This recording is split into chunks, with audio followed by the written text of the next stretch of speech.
আসসালামু আলাইকুম, সবাই কেমন আছেন? আশা করি ভালো আছেন। আর দেখেন মিথিলা তো বসে বসে খায়। কি খাও? মার্শমেলো। আর এই যে মুরগির বাচ্চাটা, এই বাচ্চাটা আর একটা বাচ্চা কো ওটার জন্য চিল্লাইতেছে। এ এ এ দেখছো কেমনে খাওয়াইতেছে? কিরে মুরগির বাচ্চাটা কেমনে খাওয়াইতেছে? হুম, ও হাগা না হয়। ওরা খাচ্ছে তুইও খাবি মানে? সমস্যা এ হে, কেমন খাচ্ছ? ওটা মুরগির বাচ্চার মুখে কি মুখে গেছে। দেখছেন? আয় আয় নিয়ে যা, ওটা পেয়া পেয়া করতেছে, নিয়ে যা আটকাই তো। মা আইসন, নায়িকার সাথে খালি বয়ে থাকলে হবে না, কাজ কাম করতে হবে ঘরে, পারমু না ঠিক আছে? পারমু না। ঘরটা গুছায়ে সুন্দর করে ঝাড়ু দিবি। ওই রুমটা যাই দেখ কি করছে পাখি। এ পাখি কি করবি করিস, বুঝোস না? পাখি আমার এখন শত্রু হয়ে গেছে। আমি আর দেখতে পারি না পাখি ঘরের মধ্যে। ঘরে গন্ধ বানাই দিতে আসছ টিয়া ঘরে। মুটিয়া। আনিস, পারলে আনিস, এবার দেখবি।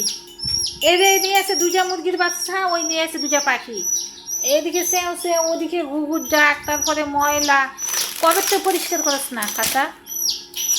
হ্যাঁ, তুই কবে তো পরিষ্কার করিস না? কো উপরে শুধু মশা লাগতে চাইতে পারে। এক কাপ চা বানাই স্বামীর জন্য। আরে বাবা, স্বামী আবার কই পায়? কিরে, ওই যে তো কি জানি কয় কি জানি দেয়। একটু চিনি দিলাম, আদা দিলাম। সামান্য পরিমাণ একটু নুন দিলাম। স্বামীর কি জিবলা জানে না পড়ে নাকি? ও জিবলা আবার কেমন? তুই স্বামী কই পেলে এটাকে ক? হ্যাঁ কিরে? হ্যাঁ, গান বেরিয়েছে না। কেমনে গান গাই? এক কাপ চা বানাই স্বামীর জন্য। রে চা না, চাও আছে। এই পান আছে, বেডি চায়ের দাও করছে, পানের দাও করছে। উপরে উঠ, উপরে উঠ, উপরে উঠ। মশাটা লাগছে, ডেঙ্গু মশাটা লাগছে আয়তের গায়ে।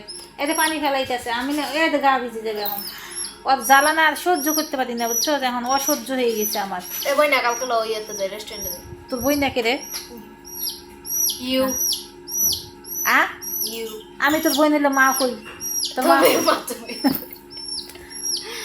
আরে প্রতিবন্ধী, তুই আর মানুষ হইলি না। এই প্রতিবন্ধীটা কবে আরে যে বাবা, কত সুন্দর করে সেজে গুজে থাকি এখন তুমি। কবে এই যে আজকে থেকে কবে? এই যে আজকে থেকে স্টার্ট করলাম সেজে গুজে থাকা। আরে একদিন, কালকে দেখবেন চুলের মধ্যে এতগুলো জট থাকবো, আর 10-12টা তুলি লাগানো থাকবো, 10-12টা তুলি লাগানো থাকবো, বুঝছো?